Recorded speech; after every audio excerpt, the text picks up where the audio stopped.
जय माता दी। आज मैं इस वीडियो में आपको बताऊंगी साल 2023 में शारदीय नवरात्रों का समापन कब हो रहा है, कलश की सामग्री और जल का क्या करें, माता की चौकी कब हटाएं, व्रत का पारण कब करें। नवरात्रि के 9 दिनों तक माता के भक्त माँ को प्रसन्न करने के लिए व्रत, अखंड ज्योत और माता की चौकी के साथ ही घर में कलश स्थापना करते हैं।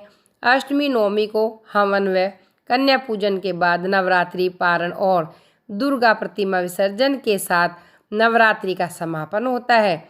नवरात्रि की अष्टमी महाअष्टमी और नवमी तिथि महानवमी कहलाती है। इस दिन देवी महागौरी और सिद्धिदात्री की पूजा करते हैं।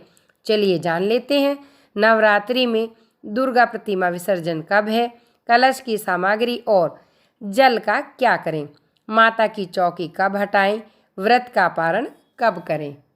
शारदीय नवरात्रों में देवी दुर्गा की प्रतिमा का विसर्जन 24 अक्टूबर को किया जाएगा। इस दिन दशहरा यानी कि विजयदशमी भी मनाई जाती है। जो लोग नवरात्रि के 9 दिन के व्रत रखते हैं वह माता को विदाई देने के बाद ही व्रत का पारण करें।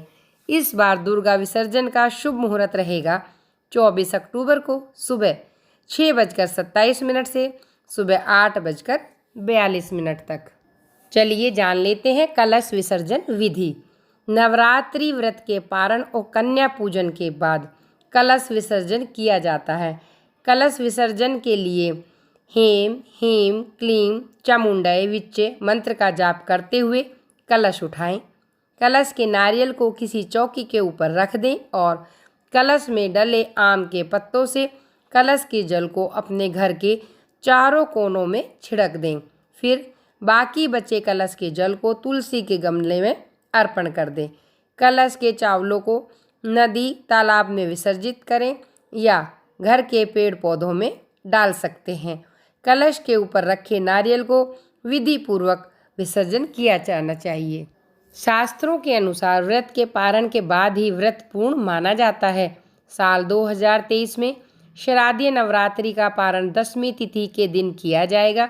नवरात्रि पारण के लिए 9वीं तिथि का समापन या 10वीं तिथि को उत्तम माना जाता है। 10वीं तिथि को पारण सूर्योदय के बाद करना उत्तम रहता है। नवरात्रि में माता की चौकी, बोए हुए ज्वारे व अन्य विसर्जन का सामान 9 दिन पूरे होने के बाद 10वीं तिथि को हटाना चाहिए। अखंड ज्योत को एक दोने में रखकर किसी तालाब या नदी में प्रवाहित कर दें या फिर आप इसे अपने घर पर ही ऐसे ही जलती रहने दें। कलश स्थापना के समय शुभ फलों की कामना के साथ जो भी सामग्री कलश में डाली जाती है उनमें हल्दी, सुपारी और सिक्का निकालकर अपने धन रखने के स्थान पर रख दें और बाकी बची सामग्री जैसे आम के पत्ते, दूर्वा, चावल और कलावा किसी नदी तालाब में विसर्जित कर देना चाहिए।